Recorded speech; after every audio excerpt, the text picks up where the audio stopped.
안녕하십니까. 예도는 지금부터 레비나스 6번째 강좌를 시작하겠습니다. 6번째 강좌의 주제는 레비나스의 기원, 그 다음에 소제목은 존재론 너머에 무엇이 있을까? 상당히 어려운 주제입니다. 그죠?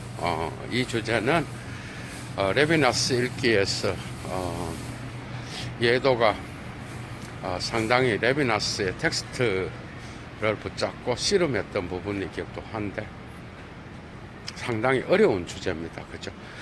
레비나스는 전체성과 무한, 또 딸리 때 엉핀이라고 하는 이 작품에서 기원을 이야기하죠. 그죠? 기원, 오리진이라고 하는 불어의 이 기원이 그렇다 그러면 기원에 무엇이 있는가 라는 고민을 하지 않을 수가 없는데, 그런데 기원을 이야기하게 되면은 그거는 존재론의 언어에 걸리게 되거든요. 그러니까 존재론은 언제나 기원과 본질을 이야기하거든.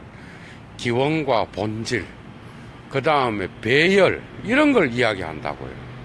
그런데 과연 존재론의 어떤 그 서열을 피하려고 하는 레비나스의 의도에는 이런 어려움이 놓여 있습니다, 여러분. 그래서 오늘 예도는 전체성과 무한의 이라고 하는 그 레비나스의 주저에서 나타나는 텍스트의 어려움을 주로 살펴보도록 하겠습니다. 오늘의 강좌는 특히 철학을 공부하는 자들에게 정말 유튜브에서는 기대하기 어려운 그런 이야기일 건데, 그 대신 상당히 여러분들이 정신을 차리지 않으면 못 알아들을 수 있는 그런 내용도 있을 수 있을 것 같아요. 그래서 예도가 가능하다면 쉽게 이 부분을 정리하려고 합니다. 정리가 아니라 이 부분에 대한 견해를 이야기할 때 쉽게 여러분들이 접근할 수 있도록 얘기하려고 해요.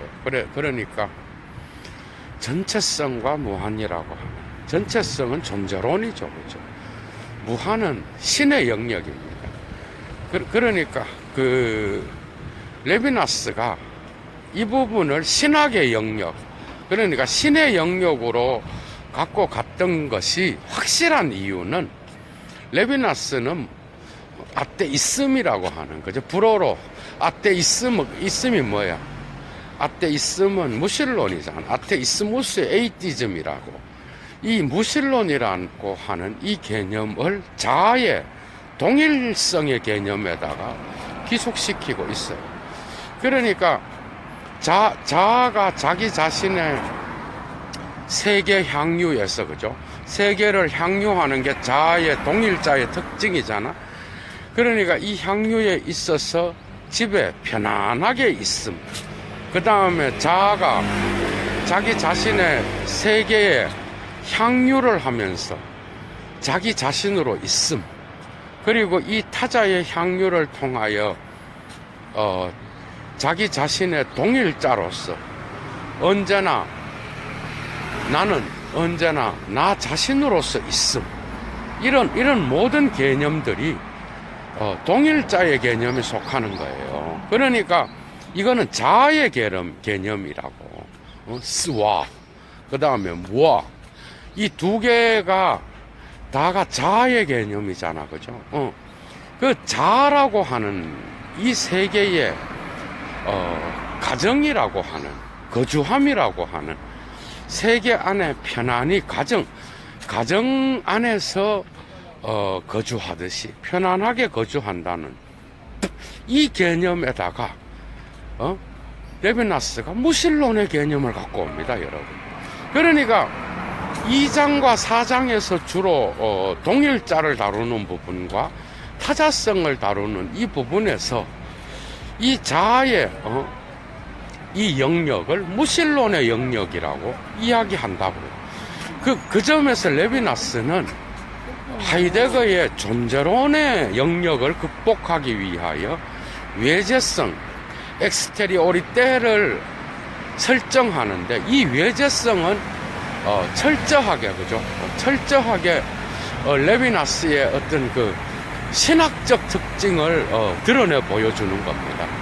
그러니까 레비나스의 책이 신학책이다, 그건 또 다른 문제예요. 그건 절대 아니고, 철학의 영역에서 봐줄 수 있지만 철학의 영역을 넘어서는 부분을 이야기함으로써 심지어 자기의 철학을 타자성의 외제성, 존재론의 자아의 영역을 넘어서 있는 부분을 레비나스는 자기 스스로가 메타피직이라고, 그러니까 메타피직이라고 이야기한다는 거죠.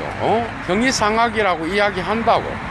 그러니까 이런 부분에서 레비나스는 신학을 통해서만 하이데거의 존재론의 영역을 넘어설 수 있었습니다. 어떻게 보면 이 점에서 점수를 많이 안 주려고 하는 자들이 많아.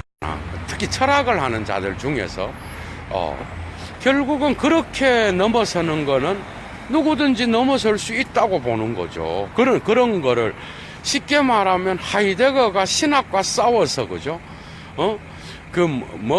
신학이 갖고 있었던 그런 형이상학적 그림자를 하이데거가 없애면서 세계 내 존재 안에서의 역사성과 시간성을 강조하잖아.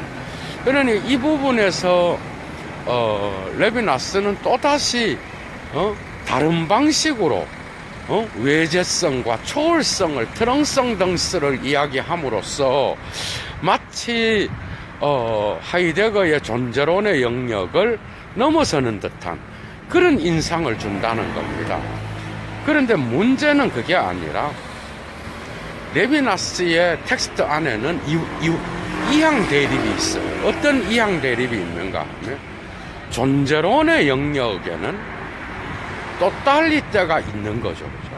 그러니까 전체성은 존재론과 같은 개념이고, 이 외부에 있는 거를 엑스테리오리테라 그래. 그러니까 외면성이고, 이 외면성에다가 엉피니, 무한자, 그러니까 데카르트의 신의 관념을 연상시키는 무한자를 위치시킨다고요.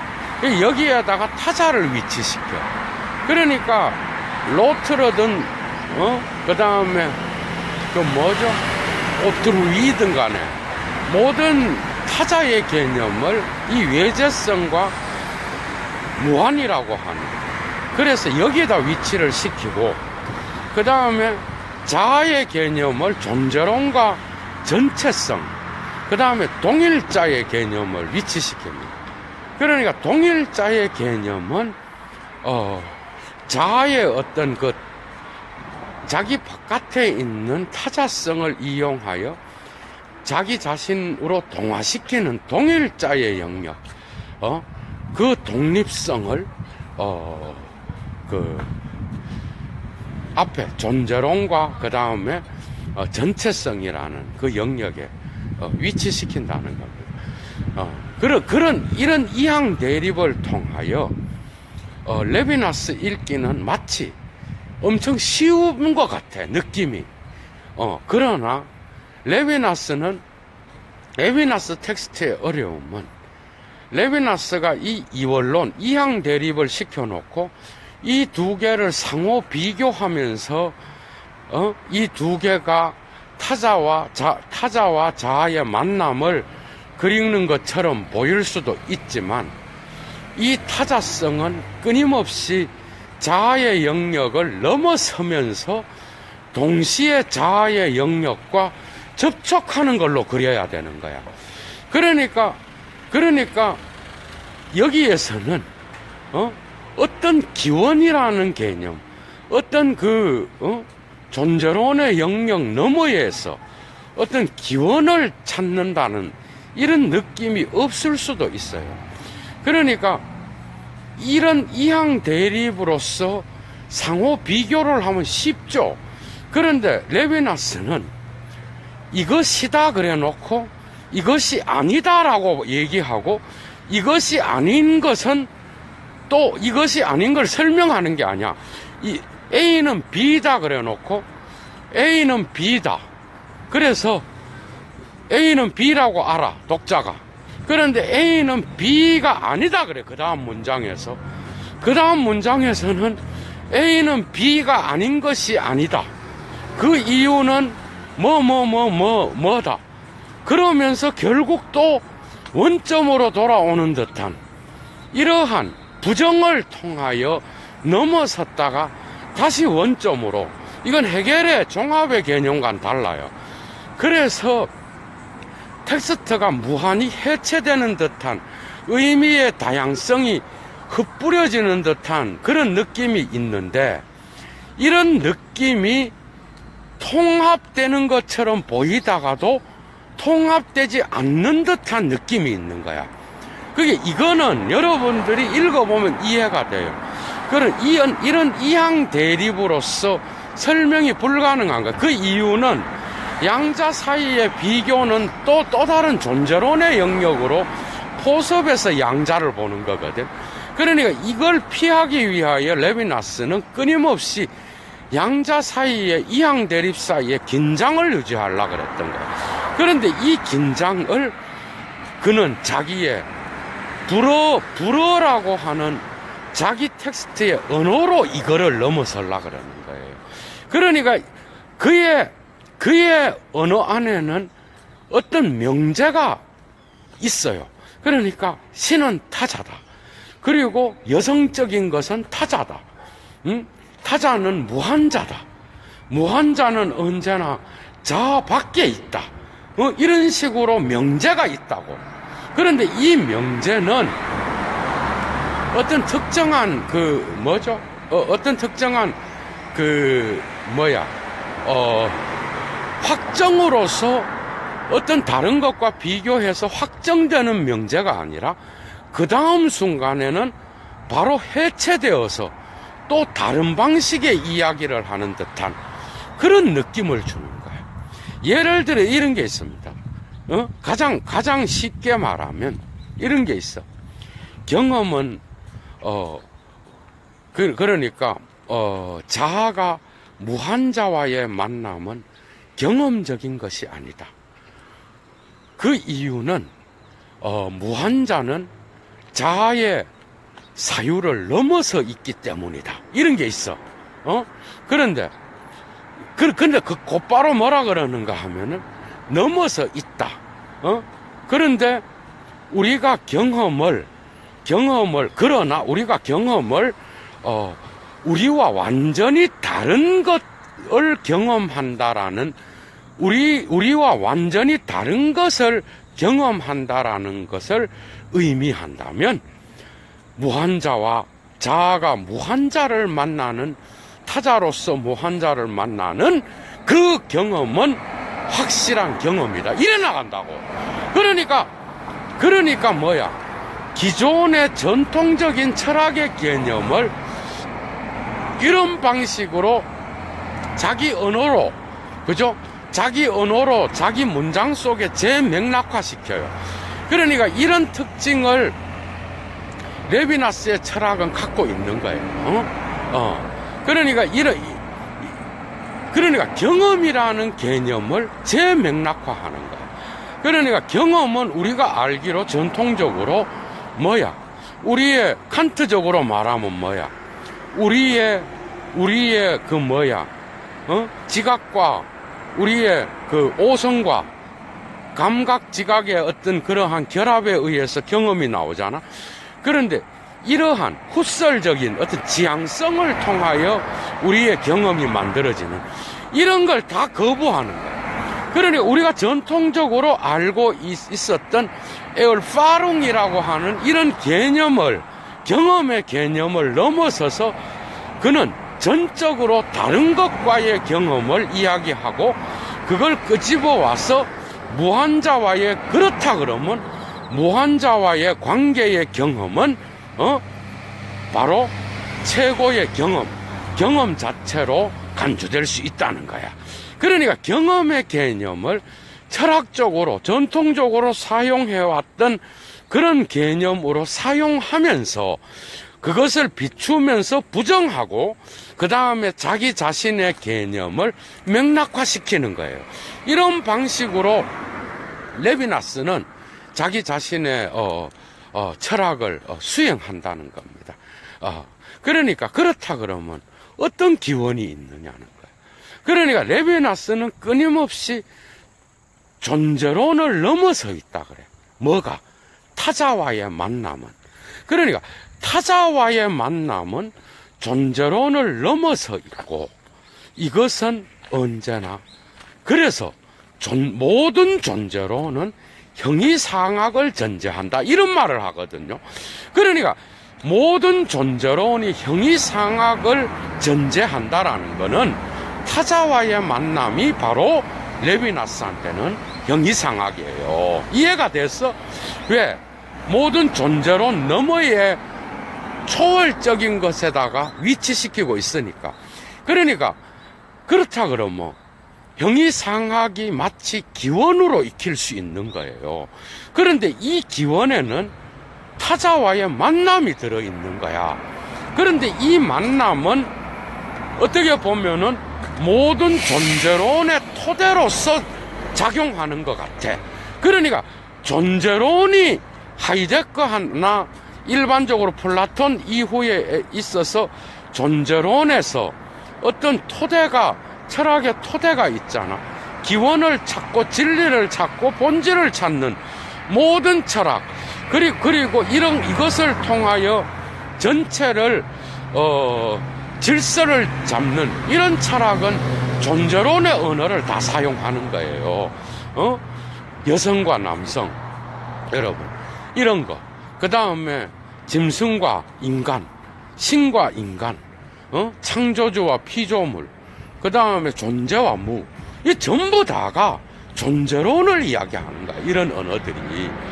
그런데 이 언어를 넘어서는 기원에 마치 무슨 타자와의 만남이 마치 이 존재론을 가능하게 하는 듯한 그런 느낌을 주는 거야. 그러니까 기원은 없지만 존재론 너머에 기원이 있는 것처럼 이야기를 하는 거예요. 이런 게 상당히 어렵다는 거예요. 그러면서 이런 말을 합니다. 타자와의 만남은 관계없는 관계다. 무관계한 관계다. 실제 없는 실제다, 타자는. 이런 얘기를 한다고. 그러니까 타자와의 만남이 모든 우리가 이 세계에 존재하는 모든 사물들과 또 우리 인간들의 존재를 근거 짓는 듯한 또 다른 새로운 존재론의 기원을 물론 다른 곳에서 찾지만 그 존재론의 질서를 사용하여 또다시 그죠? 또다시 레비나스는 존재론적 서열 안에 이런 것들을 위치시키는 것처럼 보이는 겁니다. 이런 것들이 상당히 어려운 겁니다.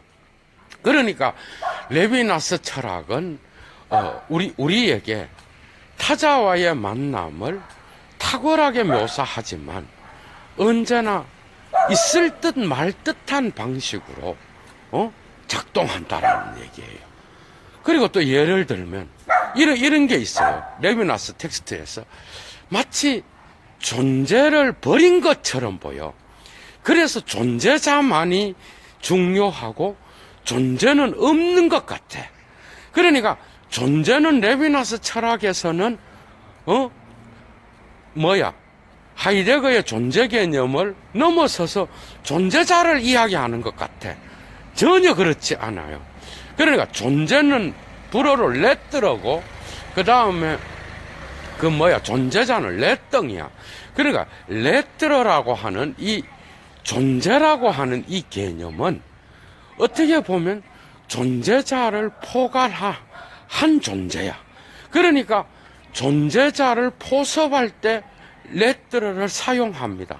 그런데 이 레뜨러는 하이데거와 같이 존재자들을 전체를 포괄하는 듯한 그런 느낌을 주는 언어로도 사용되지만 레비나스한테는 존재론의 파괴로서 다양한 자아와 타자의 관계를 재설정하는 그런 점에서 이 존재라는 개념이 파괴됐다가 다시 합쳐지는, 그래서 타자와 자아 사이에 이 거리는 건널 수 없는 것처럼 보이면서도 또 다시 그 다음 문장에서 건널 수 있는 것처럼, 그리고 그래서 통합될 수 있는 것처럼 그려진다고.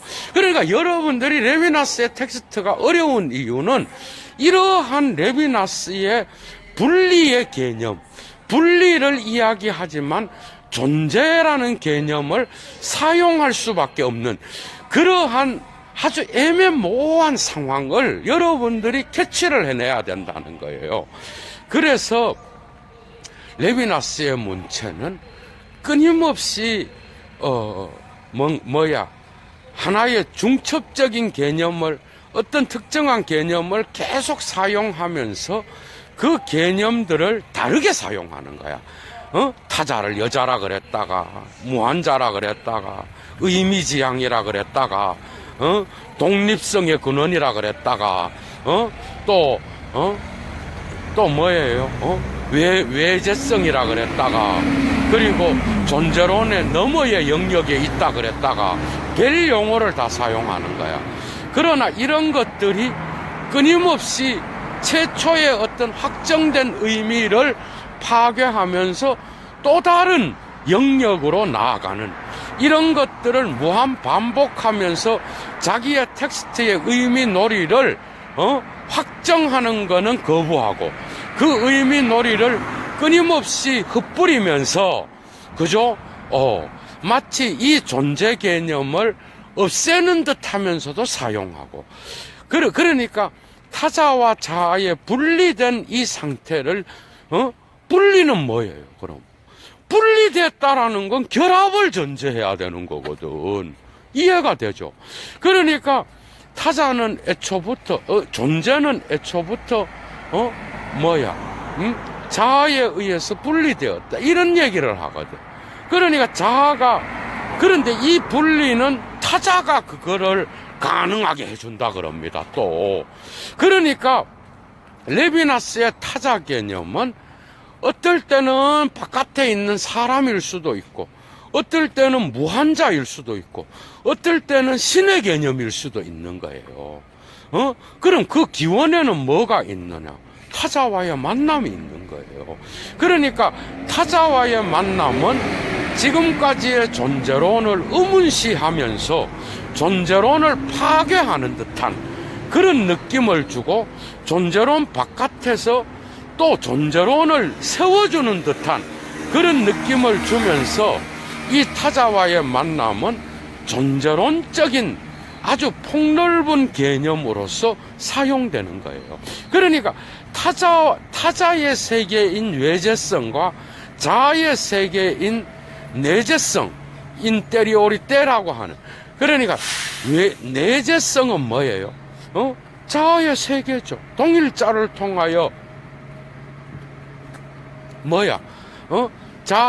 타자의 모든 것들을 자기의 세계에서 향유하는 이 전체성, 존재론의 세계, 이거를, 이 세계를 외재성으로서 분리시켜 놓지만은 이 분리는 또한 완전한 분리가 아닌 거야.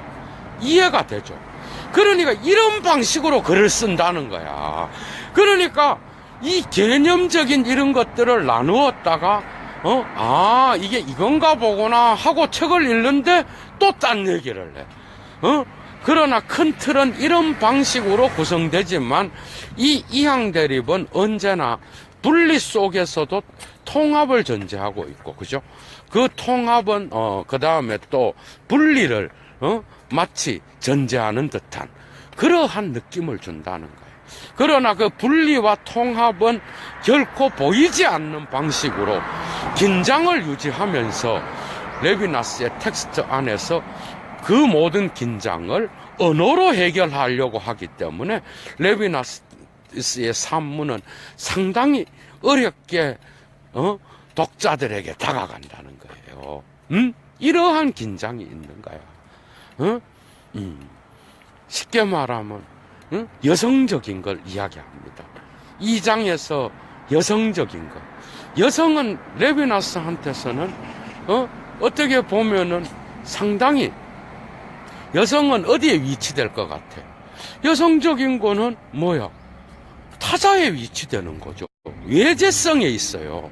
그리고 남성은 어디에 위치해 있는가 하면은 내재성, 자아의 영역이라고. 그러니까 레비나스는 여자, 남자 이게 아니고 르페미낭, 그러니까 여성적인 거에 더 관심이 많아.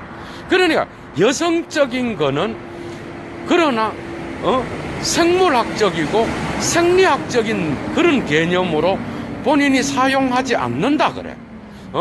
그러나 레비나스의 이러한 본인의 텍스트에서의 말과는 다르게 마치 전통적인 개념들을 그대로 나열하면서 여성적인 것들을 타자성에다가 위치시킴으로써 또다시 자아에 종속되는 듯한 그러한 가부장적인 언어를 사용하고 있는 듯하게 보입니다.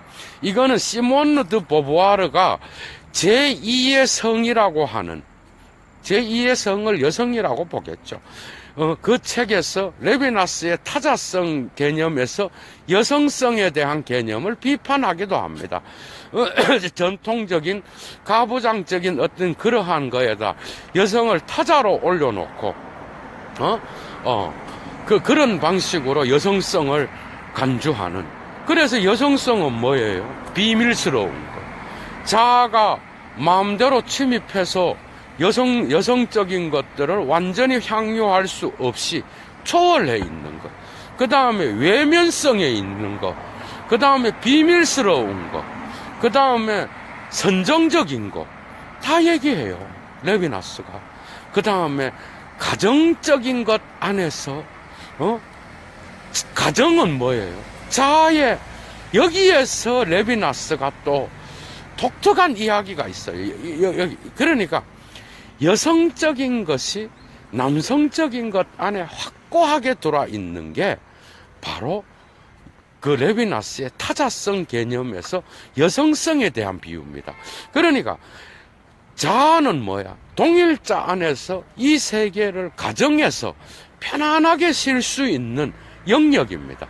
그런데 이 영역 안에 여성성이 침투해서 타자성이 들어와서 그 자아의 세계의 존재를 가능하게 해주는 그러한 존재로서 내면성 안에서 결합되어 있다는 이런 느낌이 있는 거야. 그러니까 어떻게 보면 자아 속의 비자아로서 여성성이 들어와 있지만 그 타자성을 설명할 때는 마치 초월해 있는 무한자로서의 타자의 개념보다는 자아의 내면 속에 들어가서 자아의 가정이나 가정 있죠, 가정, 하우스홀드. 그 다음에 자아가 머물고 있는 그 세계를 풍족하게 해주고 빼꽁디테라 그러잖아. 피컨더티. 그러니까 빼꽁디테가 뭐야? 생식력이죠. 생산력, 풍성한 생산성을 이야기하는 거라고. 그거를 가능하게 해줌으로써 비로소 자아의 세계를 완전하게 풍성한 어떤 것들을 누릴 수 있게끔 그런 타자성으로서 일치로서의 타자성을 이야기할 때도 있다는 거예요. 여성적인 거를 설명할 때. 그래서 언제나 이런 거예요. 분리되어 있으면서 떨어져 있는 게 전제되어 있지만 이 떨어져 있음을 통하여 또다시 결합되고 이 결합은 또한 완전한 결합이 아니라 타자와의 만남은 언제나 거리 두어진 결합이라는 거예요. 관계없는 관계고 무관계한 관계고 실제가 없는 실제라는 거예요. 이런 방식으로 타자와의 만남을 규정하고 있다는 겁니다. 그러니까 자아의 존재로, 그죠? 그러니까 서구형 이상학이 지금까지 자아의 영역에다가 위치시켰던 거죠. 그러한 그 자아의 세계는 이제 존재론과 전체성의 영역으로 확정되면서 마치 이 무한자와의 외부성과의 만남이 전제되어 있지 않으면, 이게 중요한 거야. 전제되어 있지 않으면 마치 이 자아의 세계가 향유가 불가능하고 자아의 독립성조차도 사라지게 되고, 이러한 자아의 자기 동일성이 가능한 것이 마치 타자와의 만남이 전제되어 있기 때문에만 그런다, 이렇게 되는 듯한 이런 느낌을 준다고. 그러니까 그 기원에는 초월자로서의 무한자가 있는 것이고, 이 무한자는 신학이라는 거예요. 왜냐하면은 이 자아의 개념, 이 세계의 향유를 가능하게 해주는 이 자아가 머물고 있는 자아의 전체성, 이 전체성을 가능하게 해주는 것은 바로 타자와의 만남이 전제되어 있기 때문에만 가능하다고 본 거야. 그러니까 그러나 이 타자의 초월적인 무한자로서의 이 세계를 인정하지 않으면 인정하지 않으면 뭐가 돼? 무신론자가 되잖아. 그러니까 자아 속에서 타자를 동일자로 만들어서 자기 자신의 세계에 거주하는 거를 레비나스는 제가 아까 처음에도 얘기했잖아. 그걸 아테이즘이라 그럽니다. 아테이즘이 무신론이라는 뜻이잖아. 그러니까 이런 무신론적인 거를, 그러니까 마치 이런 느낌이 또 있어. 무신론자들은 자기 자신밖에 모르고, 그죠? 그 너머에 신의 세계가 있다라는 걸 부인하는 자들이고, 지가 향유하고 지가 동일자로서 자기 쪽으로 동일화시켜서 만들어낸 그 향유의 세계가 단지 알고 살아가는 이런 인간들이다, 이렇게 보일 수도 있는 거예요. 그러니까 그가 부인하든 거부하든 타자의 얼굴은 나타나기 마련이고, 그가 거부하든 부인하든 타자와의 만남은 이 자아의 세계의 무신론의 세계, 이 자아가 자기 자신의 타자성을 마음대로 향유하면서 의미화시키고, 거기에서 자기의 자유와 권한을 이야기하고 타자의 소유를 마음껏 누리면서 향유하는 그 세계, 그 세계는 철저하게 타자의 얼굴에 의하여, 그죠? 침해를 받는 듯한 그런 느낌을 줍니다. 그러니까 타자의 얼굴이 나타나서 이 소유의 영역, 이 가정과 같이 편안하게 쉬고 있는 자아의 향유의 영역으로 타자의 얼굴이 나타나면, 그 계시된 얼굴은 그냥 계시로서 그냥 있는 거예요. 그러면 이 자아가 마치 그걸로부터 침해를 받는 것 같아서 두 개의 어떤 그 반응이 나오는 거예요. 타자의 얼굴을 접한 자는, 내가 살았던 세계가 다가 아니구나, 내가 모르는 또 다른 인간의 영역이 있구나 하는 걸 깨달음과 동시에 두 가지 반응이 나오는 거야. 저 새끼가 이 타자가 나의 영역을 침해하고 내 자유를 빼앗기 때문에 내가 저 타자를 죽여야 되겠다라는 반응과, 또 하나는 나의 자유를 이게 다가 아니구나 하면서 나의 자유를 타자에 대한 책임으로서 생각하는, 그러한 자기의 자유를 책임으로 바꿀 수 있는 그러한 계기로 삼는다는 거예요. 이런 두 가지 반응 속에서 마치 이 타자는 자아와 완전히 분리되어 있는 것 같이 자아를 초월해 있지만 언제나 자아와의 만남을 전제하는, 그리고 자아와의 만남 속에서 이 존재론을 파괴하기도 하고, 이 존재론을 다시 근거로서 떠받쳐주는 역할을 하기도 한다는 거예요. 이러한 전체적인 그림이 예도가 전체성과 무한을 읽을 때 나옵니다.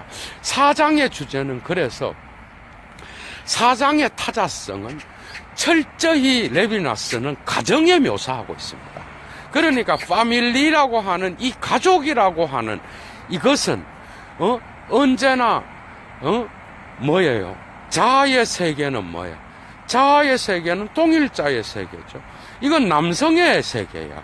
남성적인 것은 언제나 타자이자 그 동일자의 어떤 그 폭력적 어떤 그 동일성 안으로 포섭되지 않는 그러한 여성적인 것이 함께 있는 거예요.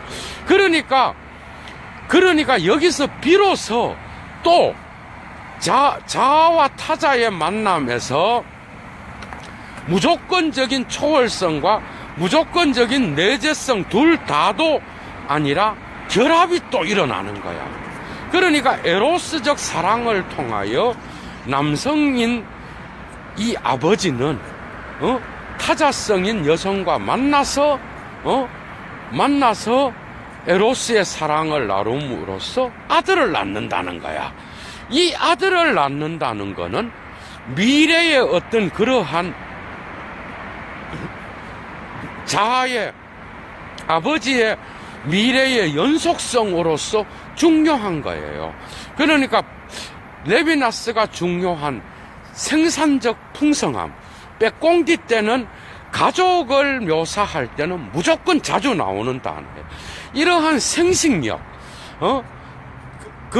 자아와 타자가 만나서 함께 공유하는 이러한, 그래서 아들을 낳아서 그 아들이 또 다른 타자로서 이 세계 안에서 살아갈 때 그 아들은 미래의 또 다른 자아의 세계를 이어주는 미래의 어떤 새로운 미래의 시간의 어떤 그러한 연속성을 설명해 주는 듯한 이야기를 한다는 거예요. 그런데 여기에서 레비나스는 아버지만 얘기하는 게 아니야. 여러분, 아버지의 성격을 뭐라 그러죠? 부성이라 그러지. 배터리 때. 그러니까 부성은 뭐예요? 아버지로서의 성격이에요. 그 다음에 아들로서의 성격이 나오고 형제애가 또 나옵니다. 그러니까 이런 남성적이고 가부장적인 언어들을 주로 사용하면서 생식력을 이야기한다고. 그러니까 자아의 동일자의 세계를 끊임없이 이어주는 그러한 시간적 연속성의 어떤 특징으로서 레비나스가 가정 안에서 아버지와 아들과 형제애를 이야기한다고. 그런데 타자성인 모성애는 단지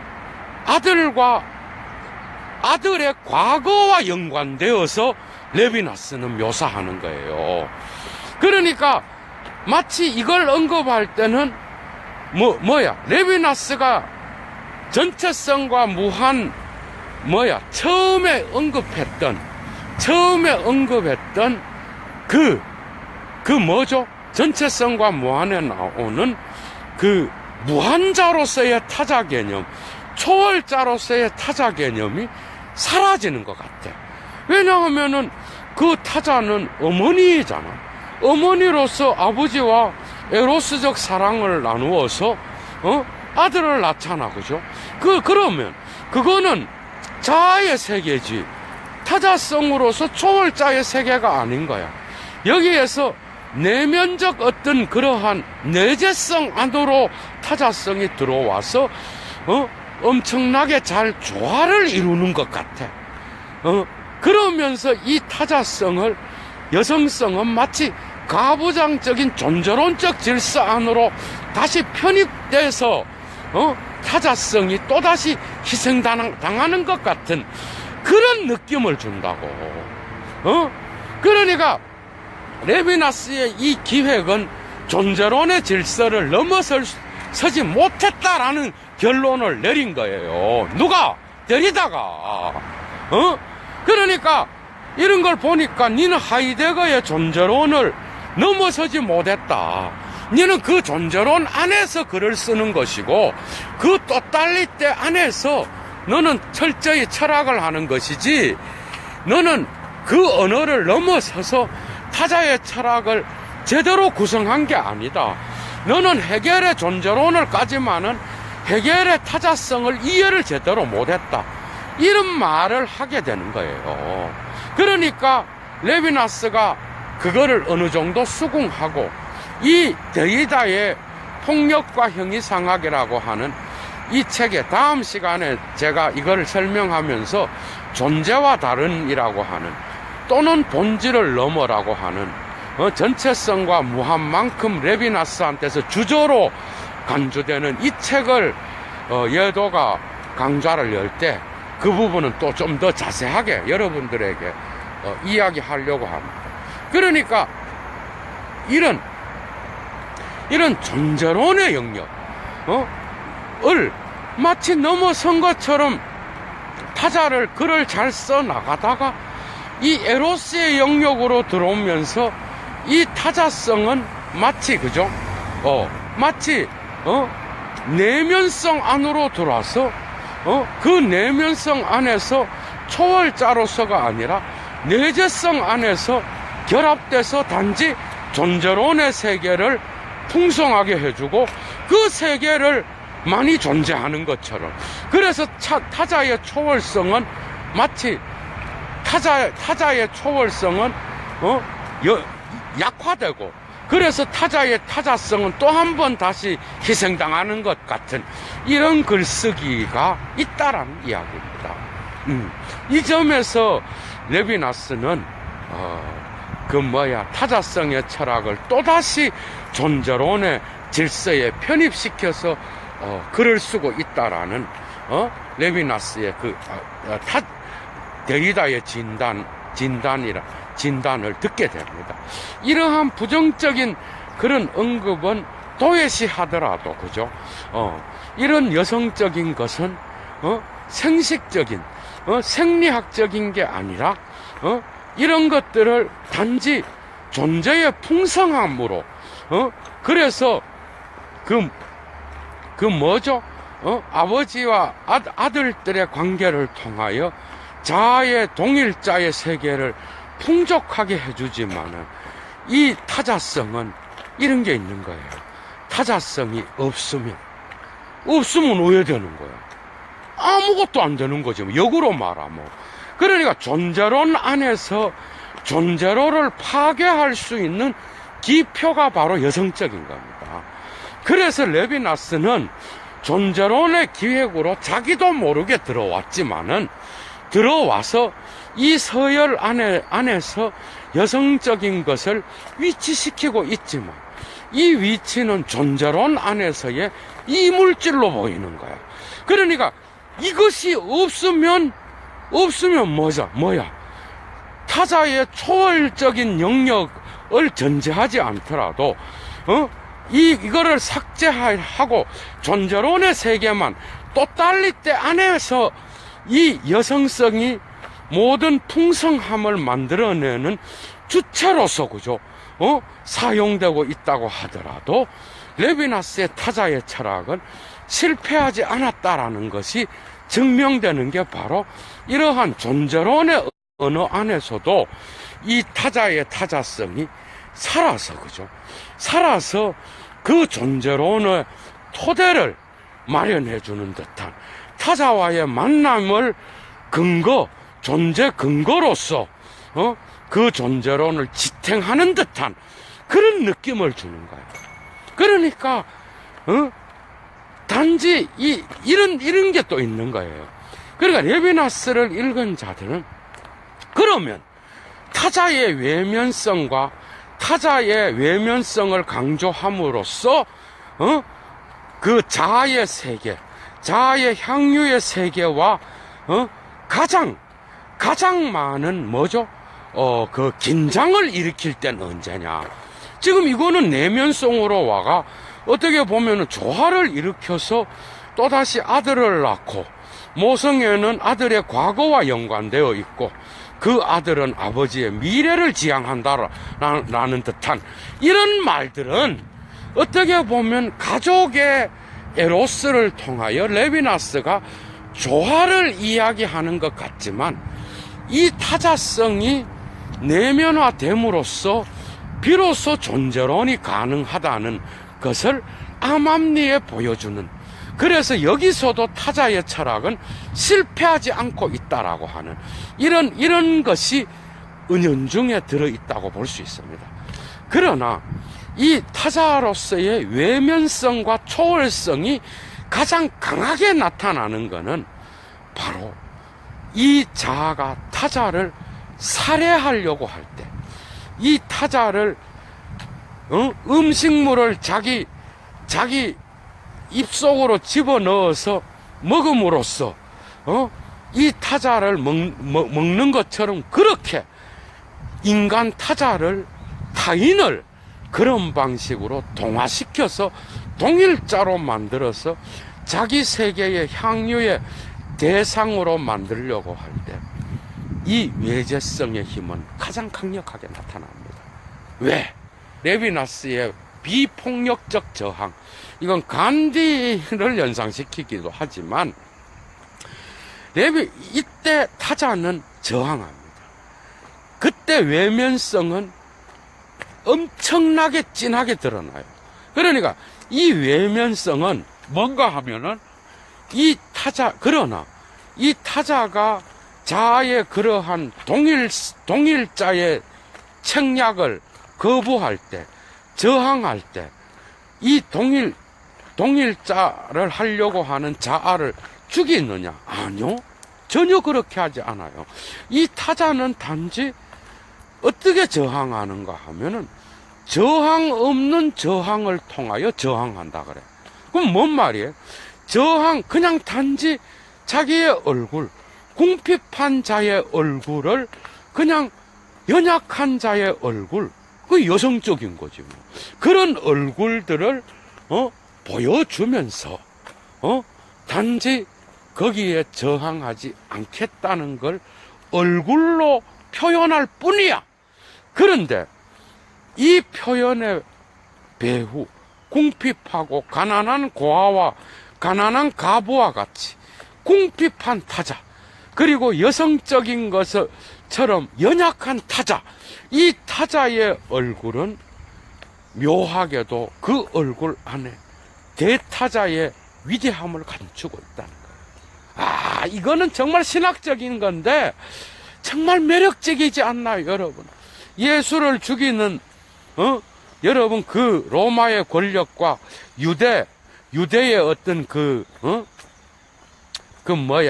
유대의 그 기존 질서를 유지했던 그 당시에 상류층 집단들, 바리새인과 사두개인들의 어떤 그러한 예수를 죽이려고 하는 그 권력들, 로마 권력과 유대 권력의 종합이 그 예수의 타자의 얼굴을 죽일 때 여러분 생각을 한번 해보라고. 예수의 얼굴은 얼마나 연약했겠습니까, 여러분? 얼마나 연약하고 얼마나 또 타자의 얼굴로서 예수는 그 권력에 비하여 제국을 지배했던 그 시대의 최고 권력에 의하여 죽임당할 때 그 예수의 얼굴은 얼마나 연약하고 얼마나 고아와 가부와 같이 궁핍하게 보였겠느냐 말이야.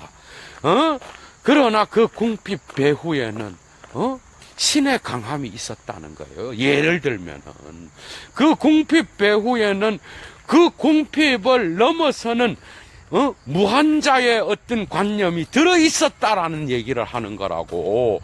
그러니까 이 살해하지 말라라고 얼굴을 통하여 표현하는 이 타자의 얼굴은 가장 강력한 외면성으로 드러나는 게 바로 뭐예요?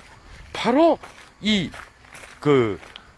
살해하지 말라, 살해하려고 하는 그 자아의 폭력성이 드러날 때 이 타자의 외면성은, 타자의 타자성은 가장 강력하게 자아의 자아성과 자아의 동일성과 그죠?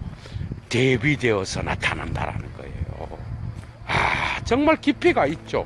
그러니까 이러한 레비나스의 기획 속에서는 철저히 이러한 타자성을 억압하려고 하는 이러한 자아의 세계를 끊임없이 넘어서서 외제성 안에서 타자는 네가 죽이려고 해도 이 타자성은 죽지 않는다 라고 하는 저항만이 있는 게 아니에요. 이 타자성은 또한 자아성을, 그죠? 자아의 세계의 동일성을 가능하게 하는, 그래서 자아가 비로소 자아로서 개별화되어서 그 고유성을 인정받고 그 고유성과 독립성을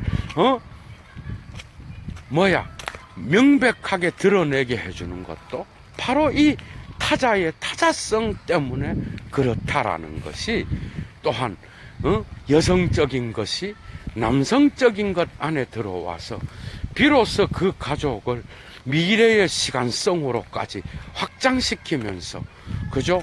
과거의 어떤 그 어린 아이의 과거의 시간성과 연결된 그 모성이, 그죠? 자아의 아버지로서의 가부장적 그 가정 안에 들어와서 거기에서 에로스적 사랑을 통하여 비로소 이 타자성이 자아의 세계를 풍족하게 만들고, 그 다음에 그 자아의 세계를 존속할 수 있도록 만들어준다라고 하는 이런 깊은 의도가 레비나스의 사유 속에서는 있다고 본 겁니다. 그러나 이것이 레비나스가 하이데거의, 그죠? 하이데거의 존재론을 넘어 서구 형이상학의 존재론을 넘어서 비로소 타자의 철학을 완성하고, 이 존재론의 언어로 글도 쓰지 말아야 된다라고 하는 이 데리다의 이런 충고는 코미디라고 할 수 있습니다. 불가능한 이야기입니다. 뭔 말인가 하면 그 존재론의 언어가 없다 그러면 철학이 불가능해요. 서구 철학은. 그 점에서 언어를 그렇게 우습게 본 게 아닌가, 이런 생각이 들고, 이러한 데리다의 진단 때문에 레비나스는 전체성과 무한에서 대체적으로 존재론에 사로잡혀서 존재론의 어떤 그러한 계층 질서 안에서 타자성을 포섭시키는 그런 방식으로 자기가 철학을 한 그런 부분들, 금방 제가 말했던 여성적인 것의 에로스 부분, 그래서 이 타자의 철학을 더욱 철저히 존재론의 언어를 넘어서서 철학을 해야 된다라고 하는 이러한 생각을 하면서 이러한 데리다의 충고에 응답하듯이 도전을 했던 책이 바로 그 뒤에 10몇 년 뒤에 쓰여진 70년대에 쓰여진 존재와 다른 본질을 넘어섭니다, 여러분. 다음 시간에는 예도가 이 부분을, 그죠? 이 부분을 강의를 하겠습니다. 오늘 6번째, 7번째 시간에 하겠고, 오늘 6번째 강좌는 데리다의 기원, 존재론을 넘어라고 하는 넘어서라고 하는 이 제목에서 과연 그 존재론 너머에 타자의 무한자로서의 타자의 외재성이 초월자로서 있다라고 하는 이러한 신학적 해결책이 과연 타자의 철학을 정당화하는데 얼마나 많은 기여를 했을지 의문을 가지면서 어쨌든 그러나 데리다의 그러나 레비나스의 기획은 무신론자가 아닌 유신론자로서 이러한 무한자의 철학은 또한 많은 뭔 말이죠? 힘 가진 자가 약한 자를 죽이면 안 된다.